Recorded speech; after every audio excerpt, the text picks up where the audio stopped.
Merci à toutes et à tous et bonjour à tout le monde. Donc bonjour et bienvenue ceux qui nous rejoignent pour cette table ronde et merci à ceux qui étaient là et qui restent à nos côtés.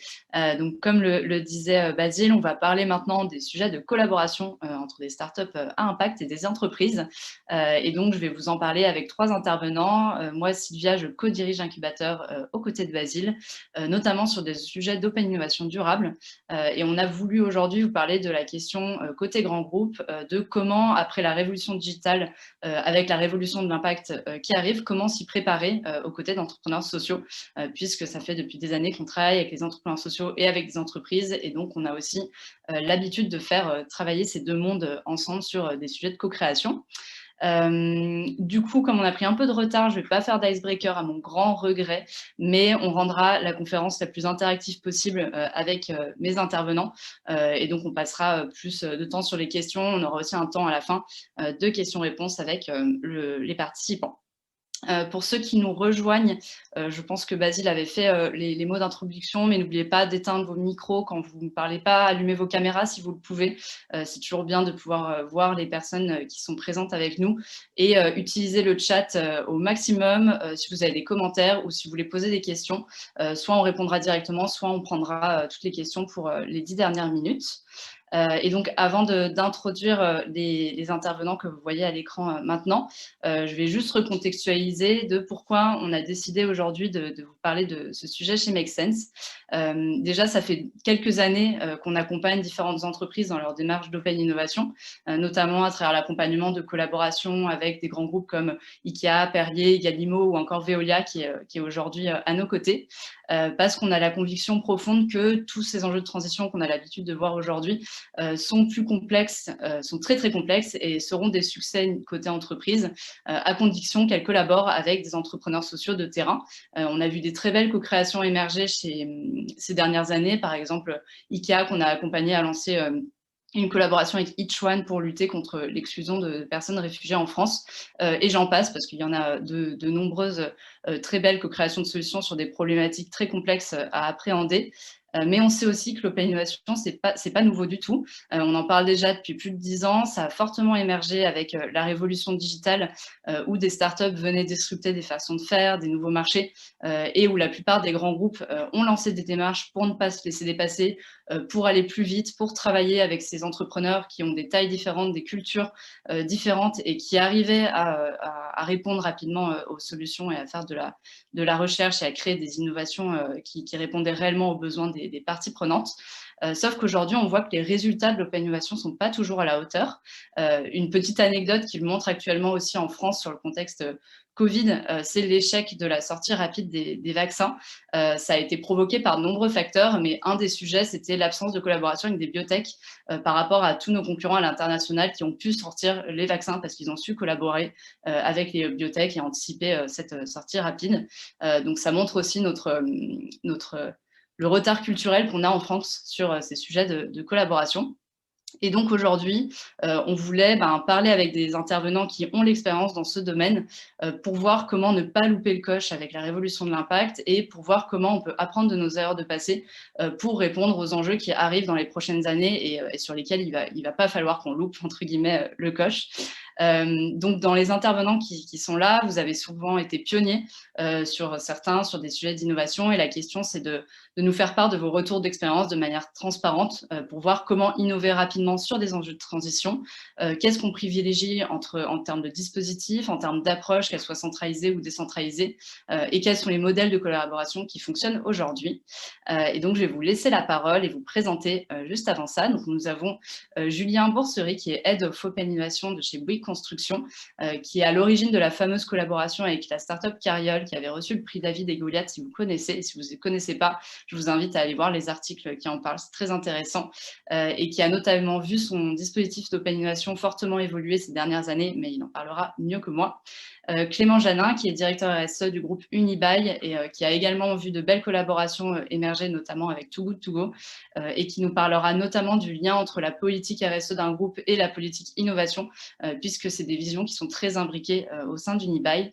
Et Philippe Imbert, qui est directeur RSE de chez Au Grand Lyon et filiale de Veolia et président de l'association Alinea, et qui a également vu Veolia se transformer sur ces sujets en tant que pionnier et ambassadeur en région sur l'innovation sociale, et donc avec qui on travaille aussi sur cette thématique de structurer la démarche Open Innovation au sein de Veolia.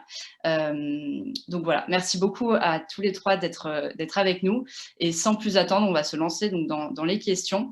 Ma première question et la première partie de cette conférence est plutôt sur vos visions en termes d'Open Innovation durable, donc peut-être pour contextualiser ce que vous faites. Est-ce que vous pouvez nous dire en 2-3 minutes quelles sont les thématiques sur lesquelles vous avez besoin aujourd'hui d'innover, et quelles sont vos priorités de transition au sein de vos entreprises, et pourquoi vous avez fait le choix, ou vous faites le choix de le faire avec des entrepreneurs, avec des exemples peut-être concrets en lien sur ces sujets développement durable. Je laisse qui veut commencer, peut-être Clément, parce que je vois ton nom apparaître devant moi sur la présentation, et on peut arrêter le partage d'écran, s'il vous plaît. Bonjour à tous, ravi d'être avec vous aujourd'hui. Vous l'avez vu, il y a une petite inversion entre nos photos et nos noms, mais c'est pas très grave. Vous arrivez à nous remettre maintenant que vous avez nos visages. Alors, moi, je vais effectivement vous parler beaucoup du lien entre la RSE et l'innovation, et peut-être pour repositionner le contexte pour le groupe Unibail-Rodamco-Westfield. Pourquoi est-ce qu'on a fait ce lien très fort? C'est parce qu'on a une stratégie en matière de RSE qui est très très large, c'est-à-dire qu'elle implique tous les métiers du groupe et qu'elle demande aussi d'impliquer l'ensemble de notre chaîne de valeur. Pourquoi est-ce que c'est le cas? Parce qu'on s'est défini des objectifs qui sont très ambitieux. On s'est défini un objectif de réduction de notre empreinte carbone sur l'ensemble du périmètre de l'empreinte carbone de 50% en valeur absolue entre 2015 et 2030. Et on s'est défini des sous-objectifs de réduction de l'empreinte carbone qui remontent dans la chaîne de valeur sur la construction, avec des objectifs de réduction par mètre carré construit, sur les opérations, mais qui incluent, puisqu'on est une foncière commerciale, l'activité de nos preneurs, donc des enseignes qui occupent les espaces dans nos centres commerciaux, et aussi les transports, et notamment le transport des visiteurs qui se rendent dans nos centres commerciaux. Donc, l'idée, c'est pas de dire on compte sur l'innovation pour répondre demain à l'ensemble de ces problématiques et c'est comme ça qu'on va trouver la solution. On a évidemment un gros plan d'action qui est déjà utiliser l'ensemble des solutions qui sont déjà disponibles, qui sont déjà à l'échelle pour arriver à répondre à la transformation qui est nécessaire devant nous. Mais il y a quand même une partie pour laquelle on n'a pas nécessairement la réponse pour atteindre, on va dire, la fin de ces objectifs. Et la deuxième chose, c'est qu'on a aussi besoin de pouvoir aller vite sur un certain nombre de ces objectifs et que l'innovation est une réponse à ce besoin de rapidité. Pour aller sur les priorités pour nous en matière d'innovation, et je vais vous parler là que de l'innovation en matière de RSE, parce qu'il y a un champ d'exploration qui est beaucoup plus grand à l'intérieur du groupe, mais qui ne fait pas partie des sujets sur lesquels je travaille. Il y a bien sûr le sujet de la construction, et je pense que Julien en parlera aussi. Comment est-ce qu'on arrive à faire accélérer les pépites qui peuvent exister en matière de construction, à la fois en France évidemment, mais aussi sur d'autres marchés qui sont moins mûrs que la France sur des sujets de construction durable. Je pense notamment aux États-Unis et où des activités qui ne sont pas nécessairement adaptées à la taille des actifs qu'on construit nous. On a aussi besoin, ce que j'appellerais d'innovation de système. Ça veut dire que parfois, ce dont on a besoin, c'est d'arriver à connecter ensemble toutes les briques d'innovation qui existent déjà, mais qui, j'allais dire, morcelées, n'apportent pas la réponse aux problèmes que nous, on constate. On a des enjeux qui sont très forts en matière d'incentive, en matière d'influence positive, les nudges vis-à-vis des visiteurs, pour arriver à les embarquer dans les changements de comportement qui sont vertueux pour la société dans son ensemble et puis pour nous atteindre les objectifs qu'on s'est fixés en matière de RSE. Un dernier aspect qui est celui de l'apprentissage, c'est-à-dire comment est-ce qu'on fait pour accélérer la transformation de nos collaborateurs en interne, à la fois sur ces sujets d'innovation, mais aussi sur l'apprentissage des grands enjeux en matière de RSE. Pourquoi le faire avec des entrepreneurs? Je pense que c'est assez simple. D'abord parce qu'ils trouvent des solutions qu'on ne développe pas de nous-mêmes. Et surtout, ils le font avec une rapidité, une flexibilité, une agilité qu'on ne saurait pas nécessairement développer en interne. et ils sont capables de s'adapter à des problématiques de manière extrêmement rapide. Donc nous, ça fait partie de ces grandes raisons. Et la dernière chose qui est aussi importante, qui est peut-être moins tangible, c'est que les entrepreneurs, ils portent une vision, ils portent des convictions et ils apportent une énergie qui est quand même assez particulière sur les sujets qu'ils travaillent. Et donc, cette énergie, ils l'apportent à l'entreprise, la grande entreprise avec laquelle ils travaillent, et ils apportent aussi tout leur réseau de connaissances, etc., qui vient avec eux quand on travaille ensemble. Et ça a beaucoup de richesse. Peut-être un cas concret qui est celui de Too Good To Go qu'on a évoqué là juste en introduction. On a été la première foncière commerciale à travailler avec Too Good To Go et on est passé en fait par un peu toutes les étapes de collaboration avec cette startup, c'est-à-dire qu'on a démarré par un test dans un de nos centres commerciaux à Lille en 2018. Et puis, fort du succès et des apprentissages qu'on a pu faire aussi de ce premier test, on a décidé de le déployer à l'ensemble de la France en 2019. En 2020, on a décidé de le déployer sur l'ensemble de notre portefeuille européen, à l'exception d'un pays. Et ça nous a permis, au bout de l'année 2020, y compris dans le contexte du Covid, avec un certain nombre de fermetures, de sauver des déchets, l'équivalent de 250 000 repas. Et on les a accompagnés en 2021 de deux manières encore différentes. C'est leur internationalisation aux États-Unis, puisqu'on a un portefeuille aux États-Unis, et aussi entrer dans un partenariat stratégique avec une entrée au capital au travers du fonds Bliss. Donc, c'est vraiment un vrai travail d'innovation et de relations partenariales pour arriver à déterminer à chaque fois où est-ce qu'on est dans la situation où on est gagnant-gagnant, arriver à vraiment coordonner le déploiement et les relations entre ces deux entreprises de taille très différentes. Merci beaucoup Clément pour ces précisions. Julien, est-ce que tu veux prendre la suite? Oui, bonjour à tous. Et donc effectivement, je rejoins pas mal de points. C'est vrai, c'est assez intéressant parce qu'on est aussi dans le même secteur d'activité. Effectivement, nous, on part aussi de nos grands enjeux carbone, climat. Donc on s'est imposé aussi à horizon 2030. Mais on parle aussi chez nous énormément de biodiversité, de respect des droits humains fondamentaux, de bien-être des usagers dans les ouvrages qu'on conçoit, qu'on construit, qu'on exploite. On parle aussi de notre contribution sociale et économique sur les territoires où on intervient. Et en fait, tout ce volet-là, finalement, il n'y a pas que ça, mais c'est entre autres notre RSE. Et ça, en fait, ce sont des objectifs qu'on se donne à 2030. Maintenant, quand on se replace dans notre contexte, 2030, pour nous, c'est demain. C'est-à-dire qu'un projet qui doit répondre à des objectifs en 2030, on va commencer à le concevoir, l'imaginer, le développer en 2024, 2025, 2026. On est fin 2021. Ça veut dire qu'on a 3-4 ans pour imaginer, mettre au point, fiabiliser, rendre viable des solutions nouvelles sur des sujets nouveaux à une vélocité à laquelle on ne s'est jamais exposé ou à laquelle on n'a jamais été confronté. Nous, en tant qu'entreprise de construction qui travaillons depuis des centaines d'années sur des modèles très maîtrisés, et en fait, pour nous, ça, c'est un vrai enjeu. Et donc, c'est là où je croise le volet de cet enjeu de l'impact et de la RSE que l'on a avec ce besoin de vélocité en termes d'innovation. Et donc, pourquoi le faire avec des entrepreneurs? Et je dirais même là, pour le coup, avec les entrepreneurs à impact. Et pourquoi est-ce qu'on va chercher spécifiquement ça aussi dans les personnalités des entrepreneurs? C'est parce qu'en fait, ils dépassent forcément les enjeux court terme. Il y a une théorie que j'aime bien, c'est celle du jeu infini. Un entrepreneur à impact, il est dans un monde qui est infini, en fait. Et ce qu'il va abattre, c'est pas quelqu'un d'autre. Il va pas essayer d'être contre quelqu'un. Il va essayer surtout de faire au mieux dans l'intérêt le plus général. Et ça nous intéresse, parce que c'est ça qui va créer le mouvement, qui va entraîner l'écosystème, qui va embarquer une vision. Et on voit que les enjeux dont on parle, qu'ils soient de biodiversité ou autre, en fait, on parle d'enjeux sur lesquels il faut que ce soit relativement systémique comme changement. Et pour ça, l'entrepreneuriat impact, pour nous, c'est une des clés pour y arriver. Et comme tu le disais tout à l'heure, c'est aussi l'idée d'aller plus vite, de dérisquer, de partager aussi la valeur in fine de ce qui peut être créé. Donc ça va dans ce sens-là. Concrètement, moi j'ai deux exemples qu'on aime beaucoup chez nous, et il y en a d'autres, mais aujourd'hui, prenons l'exemple d'un bailleur social.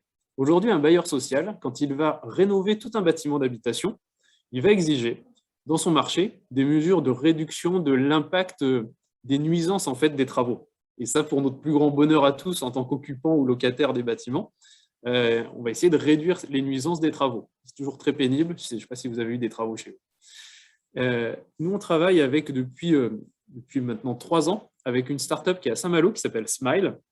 Et en fait, ils sont spécialisés. Ils ont mis en place une démarche qui, auprès des riverains, dans un quartier ou dans un bâtiment, permet de mettre en place du partage, de lutter contre l'isolement, l'individualisme, en mettant en place des solutions pour que chacun puisse communiquer, puisse échanger, puisse se partager du matériel, faire des activités ensemble, prendre soin du bâtiment ou de quartier ensemble.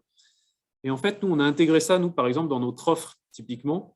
Donc, on a fait des dizaines de projets avec eux maintenant, pour justement aller créer ce lien avec les occupants et du coup, arriver, nous, à rentrer un petit peu plus dans leur quotidien et être beaucoup plus attentifs aussi à l'impact que l'on a dans nos travaux et trouver les solutions ensemble. Donc ça, c'est un exemple. Deuxième exemple que j'aime bien, c'est aujourd'hui, actuellement, là, il y a un appel d'offres en France sur un projet maritime qui est porté par une collectivité publique.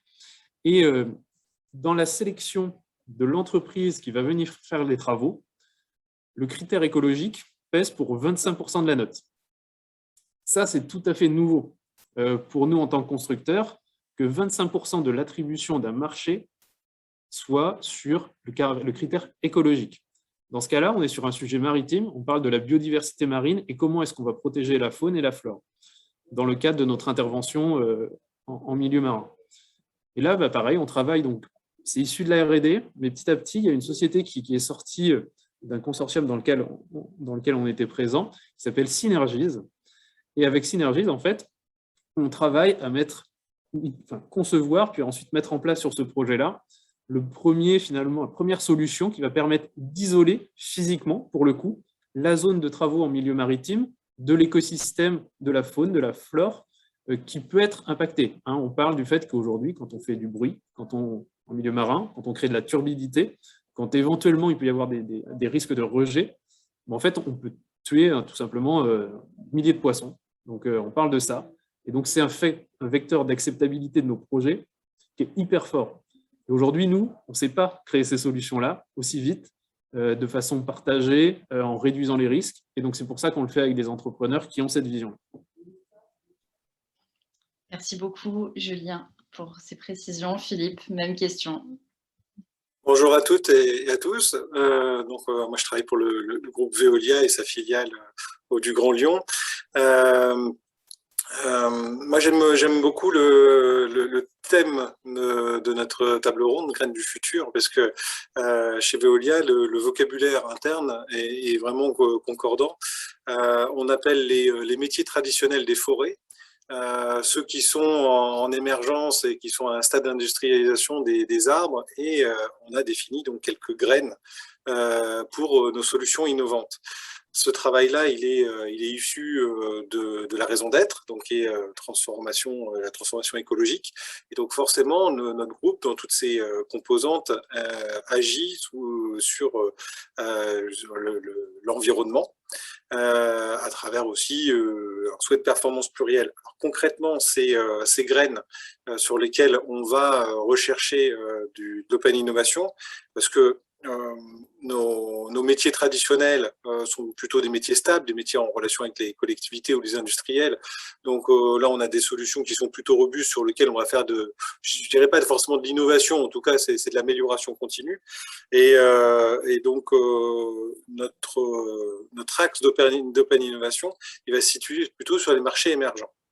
Alors, on en a défini 6 au niveau du groupe, ce qui veut dire aussi que cette stratégie, puisqu'on parlait tout à l'heure de stratégie avec Julien, c'est sur des temps plus courts, de 3 à 4 ans, alors que la raison d'être, là, on est plutôt sur une boussole à long terme pour l'entreprise.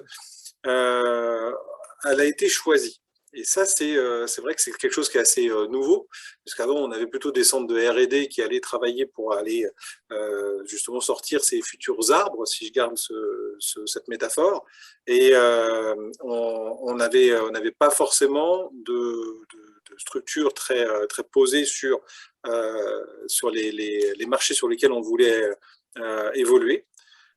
Donc ça, c'est d'abord une nouveauté et c'est ce qui fait qu'on va avoir besoin d'interlocuteurs qui ont cette agilité, cette rapidité. Donc Clément et Julien en parlaient. Sur les thématiques, c'est santé et nouveaux polluants. Donc là, on va parler de qualité de l'air, on va parler de micropolluants, on va parler d'économie circulaire en deux, donc avec des thématiques d'hyperactualité sur le recyclage des batteries, par exemple, des déchets électroniques, la capture du CO2 et j'en passe. Tout ce qui va être alimentation, pour un groupe comme Veolia, c'est tout à fait nouveau, même si ça fait longtemps qu'on travaille sur l'assainissement, les eaux usées, mais là maintenant on va travailler sur les protéines animales, sur l'aquaculture ou la bioconversion. Comme on est intrinsèquement sur la transformation écologique, évidemment, tout ce qui est agir sur les conséquences du dérèglement climatique, ça fait partie des champs sur lesquels on veut travailler. Et donc, tout ce qui est réutilisation, prévention, chaleur, fraîcheur dans les villes, ce sont des champs sur lesquels on a beaucoup de partenariats. Et puis, deux champs qui sont moins métiers, mais plus outils, c'est toutes les nouvelles offres digitales. Et là, on peut avoir, je dirais, une grande variété. Et tout ce qui va être services énergétiques aussi. Bon, pour illustrer ces différents axes, vous voyez, c'est à la fois varié et en même temps assez ciblé. Moi, je prendrai deux exemples. Le premier, c'est Big à Bruxelles. Donc là, on est sur de l'alimentation urbaine, de l'agriculture urbaine. Et donc, c'est un travail sur de l'aquaponie. Donc, le principe d'aller faire pousser des légumes en s'appuyant et de créer aussi de la pisciculture, donc de produire des poissons, tout en fonctionnement sur un circuit fermé.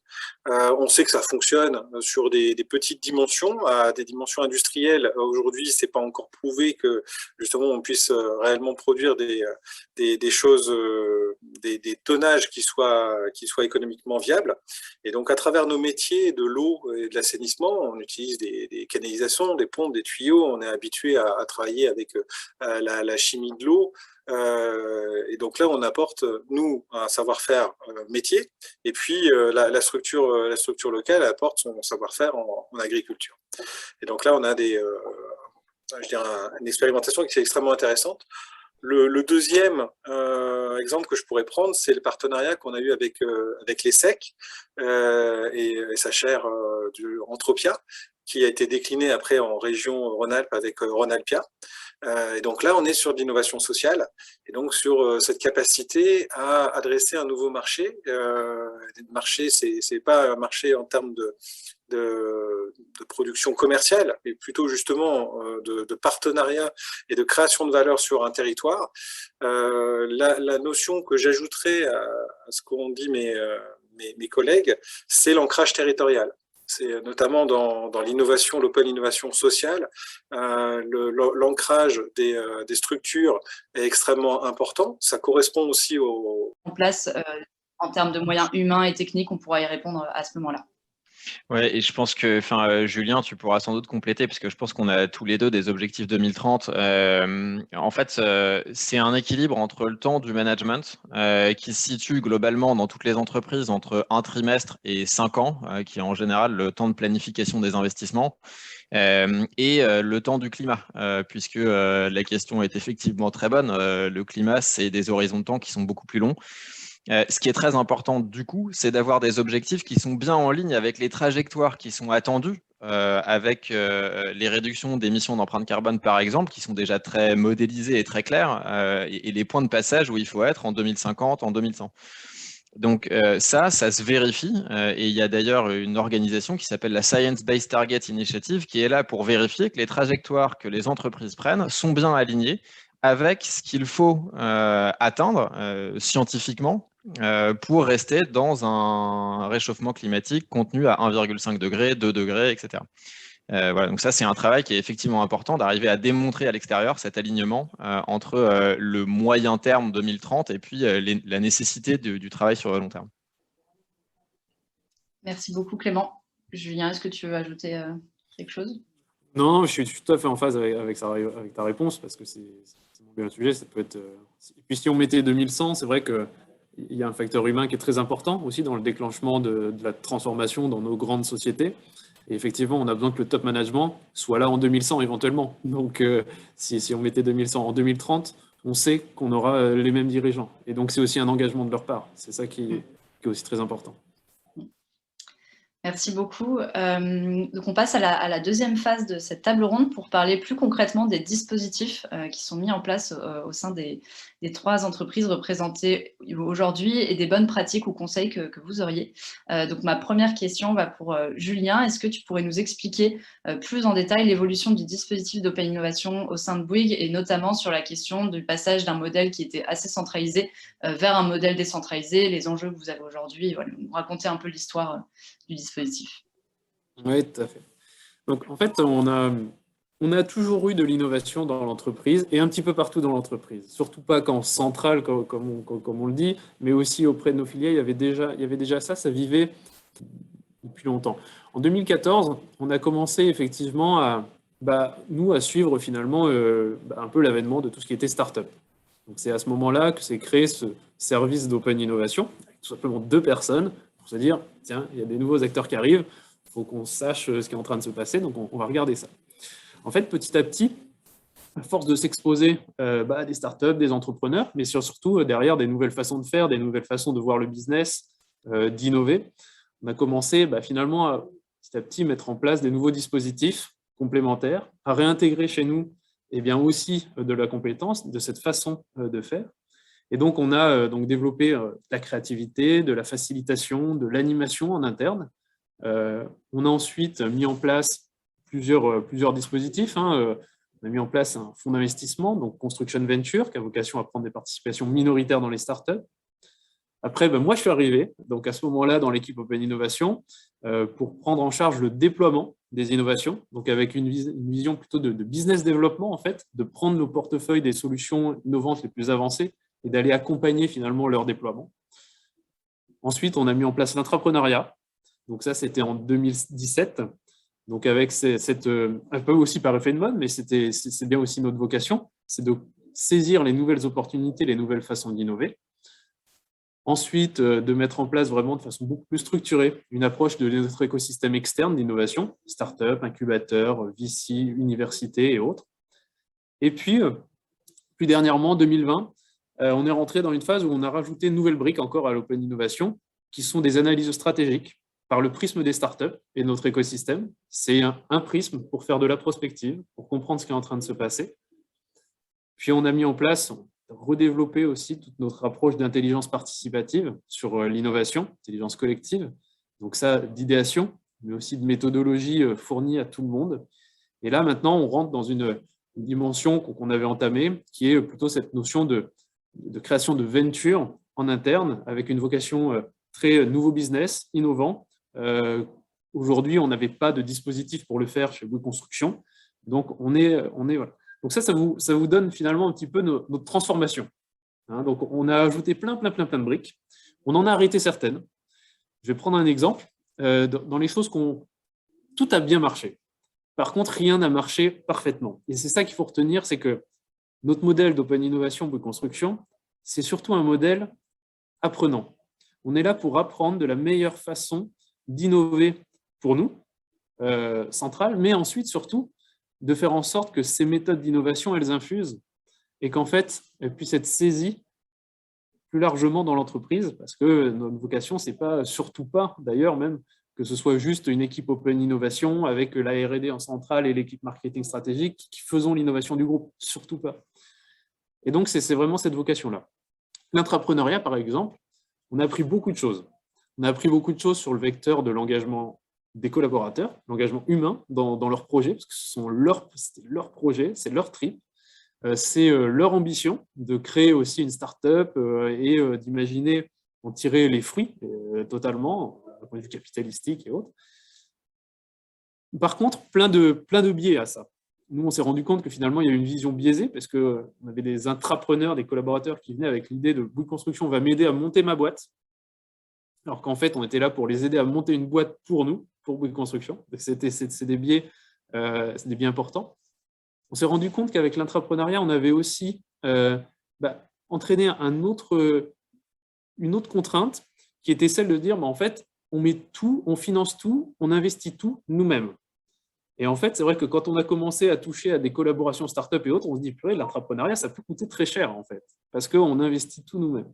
Donc, c'est pour ça que nous, on a fait le choix de poursuivre ce qu'on appelle de l'entrepreneuriat, mais en changeant le nom, en changeant la méthode, et avec une approche où on a poussé le curseur sur le volet business, en disant, on doit être là pour créer de la valeur pour l'entreprise, soit de la valeur qui sera injectée en interne, soit de la valeur où on va capter la valeur à l'externe, en offrant des choses nouvelles à nos clients. Et surtout aussi, c'est un dispositif maintenant qui est aussi à disposition de notre direction générale, ce qui est tout à fait nouveau. Direction générale qui forcément a beaucoup d'intuition. À 3 ans, moi j'imagine bien que je vois ce métier naître dans le facility management.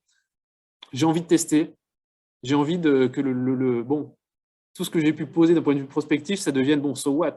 Et maintenant, j'aimerais bien le tester. Et donc, c'est aussi notre rôle maintenant, en tant qu'Open Innovation, d'aller vers ça. Donc ça, c'est pour vous donner toute cette évolution. Mais il y a surtout une évolution très forte.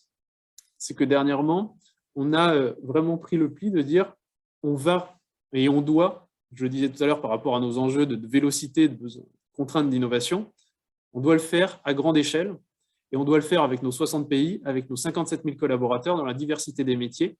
Il n'y a pas de temps à perdre sur les sujets d'innovation. Il ne va pas falloir qu'on se rate, il va falloir qu'on soit sur les bons sujets, et il va falloir qu'on le fasse de façon efficace. Et pour ça, on a pensé qu'il y avait un moyen qui était fort d'y arriver, c'était de faire monter toutes nos filiales en maturité, en compétences, en exigence sur leurs propres dispositifs d'innovation. Pour ceux qui en ont déjà, mais aussi pour ceux qui n'en ont pas, tout simplement de le créer, de les accompagner à les créer, ces dispositifs d'innovation locaux, plus proches des opérations, plus proches des besoins de nos chantiers, des besoins des opérations en facility management, des besoins de nos directions de l'ingénierie qui doivent concevoir des nouveaux outils pour tout simplement designer des nouveaux bâtiments, des nouvelles façons de planifier des chantiers. Et donc ça, c'est aujourd'hui aussi un nouveau rôle que l'on a, qui est finalement pilotage, c'est mettre en place aussi à grande échelle un pilotage performant de notre innovation. Et ça, on le fait plusieurs choses. De l'animation. On voit qu'on a, nous, 60 référents innovation, des InnoLeaders chez nous.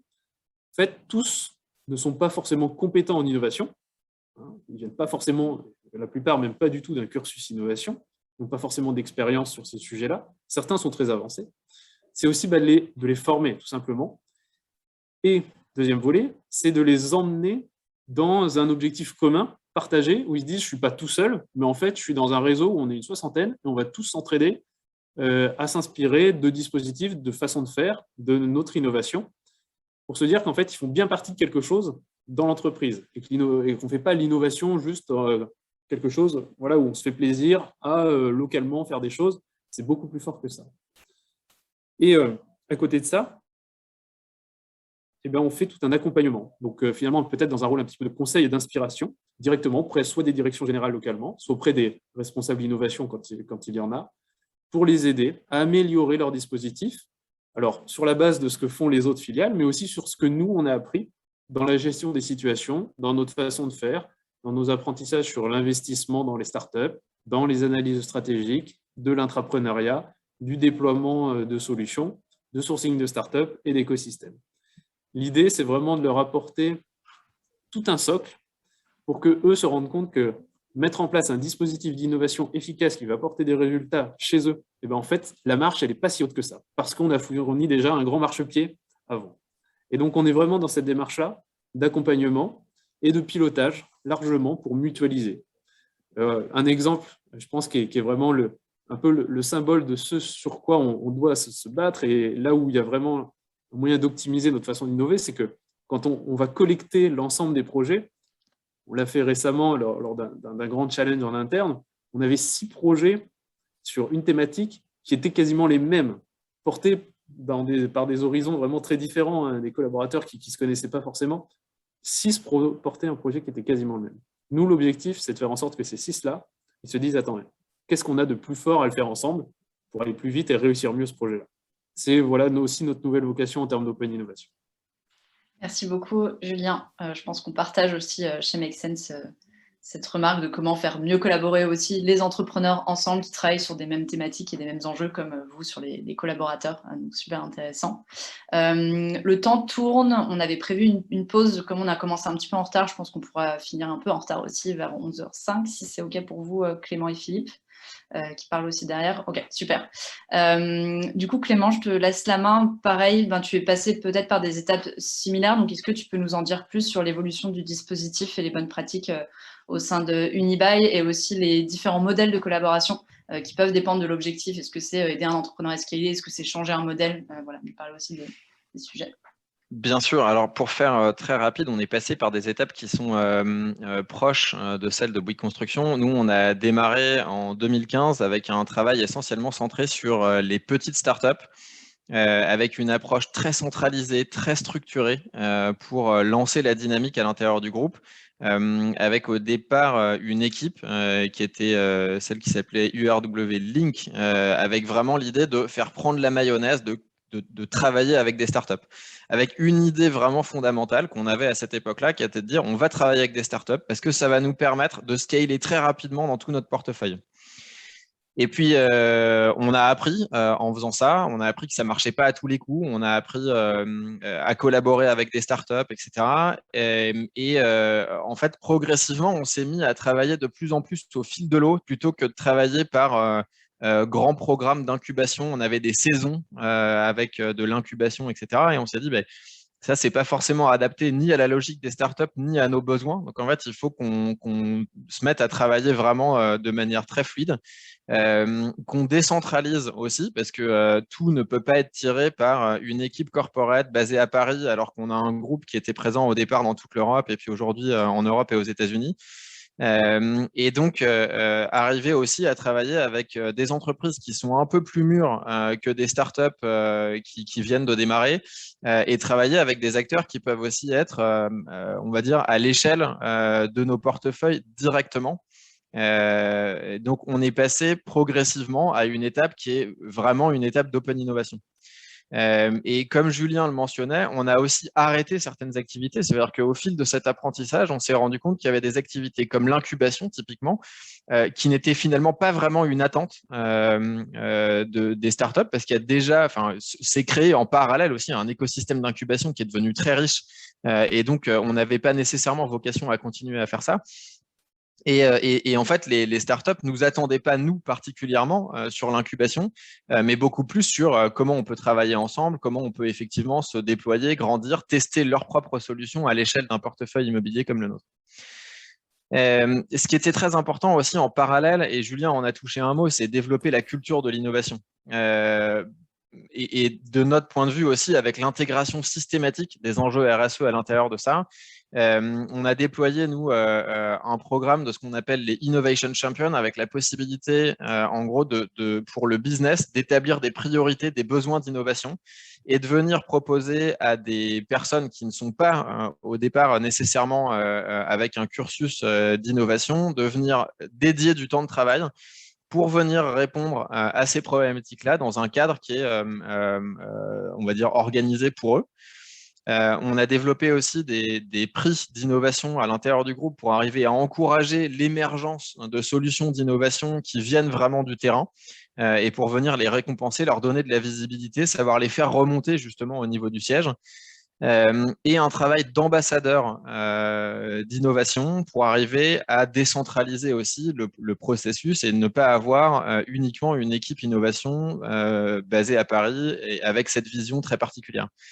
En fait, on a appris en travaillant sur l'innovation que c'est un sujet qui nécessite d'avoir des sponsors dans les différents pays, voire dans différentes équipes, et d'avoir des équipes qui sont vraiment motivées, qui ont envie de travailler sur ce sujet-là en interne. Ça veut dire qu'on ne peut pas décréter d'un coup que 100% des équipes doivent faire de l'innovation, que c'est le sujet de 100% de l'entreprise, etc.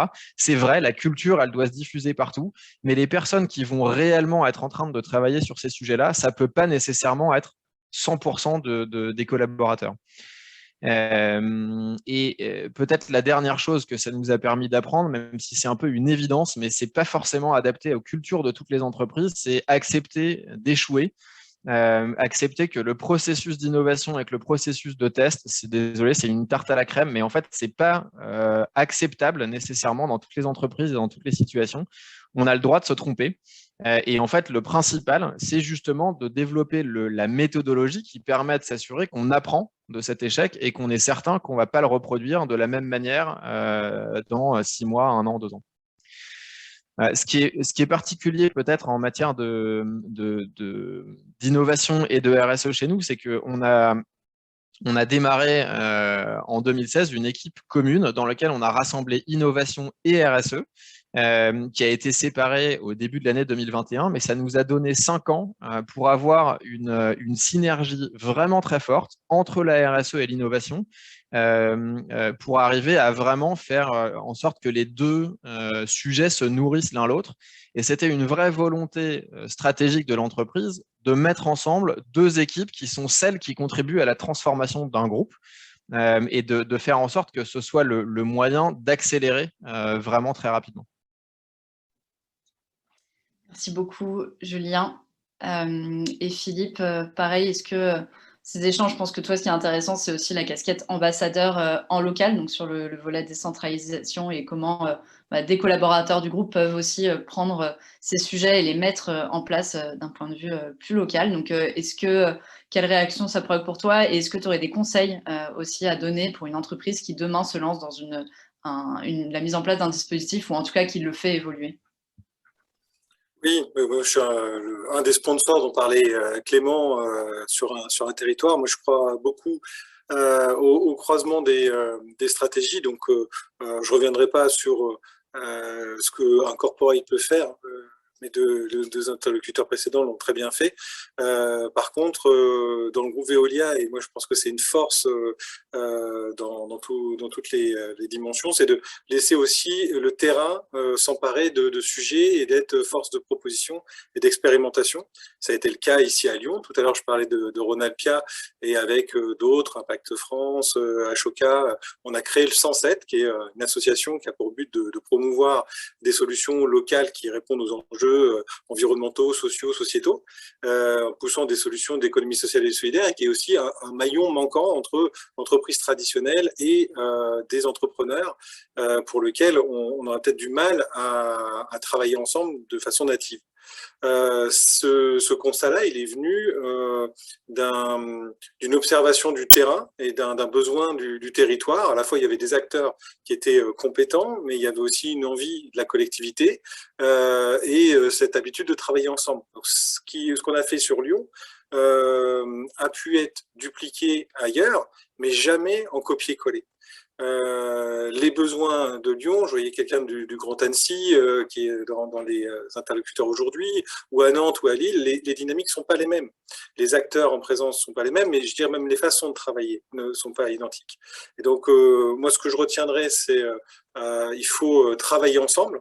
Pour travailler ensemble, il faut apprendre à se connaître et créer de la confiance aussi. Donc, c'est-à-dire que ça ne se décrète pas d'une façon rapide et brutale, même si parfois on a des partenariats commerciaux qui vont être très rapides et qui vont être très, très positifs. Mais en tout cas, sur de l'open innovation, il faut bien poser le cadre. Et puis après, il faut faire réseau.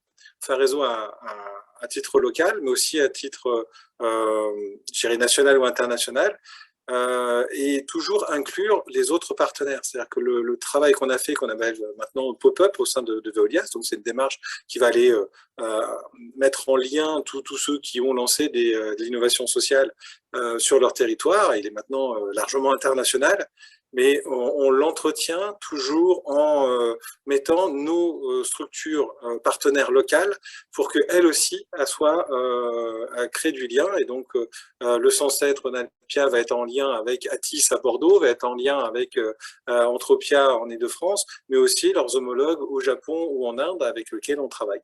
Et donc, c'est aussi une façon de faire évoluer cette open innovation, c'est de continuer ce qu'on fait à une échelle locale, d'essayer de le diffuser à une échelle plus large et en faire bénéficier nos partenaires. Merci beaucoup Philippe et merci infiniment à Clément, Julien et Philippe, donc nos 3 intervenants pour ces échanges et aux participants.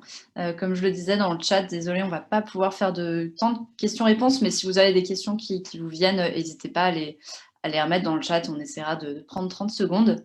Et sinon, on conclut à ce moment. Donc, c'était des éléments très riches. Nous, on va aussi faire un condensé de tout ce qui s'est dit pour vous faire un mail récap et pour aussi partager l'information aux personnes qui n'ont pas pu nous joindre aujourd'hui. L'intervention est aussi enregistrée, donc on pourra vous renvoyer tous ces échanges. Et pour continuer aussi chez Make Sense à investiguer sur le sujet, nous allons lancer un livre blanc dans quelques semaines qui se veut très pratique pour aider des grands groupes, des entreprises ou grandes organisations à créer un dispositif d'open innovation adapté. Donc, si vous souhaitez le recevoir, n'hésitez pas à nous laisser vos mails dans le chat et on reviendra vers vous. Et si vous souhaitez aussi contribuer en termes de contenu, vous pourrez également répondre aux mails que je vous enverrai demain. L'idée, c'est aussi d'utiliser le contenu qui a été fait aujourd'hui pour nourrir ce livre blanc et donc partager tous ces retours d'expérience hyper riches que vous nous avez racontés. Donc merci encore Julien, Philippe et Clément pour votre temps ce matin.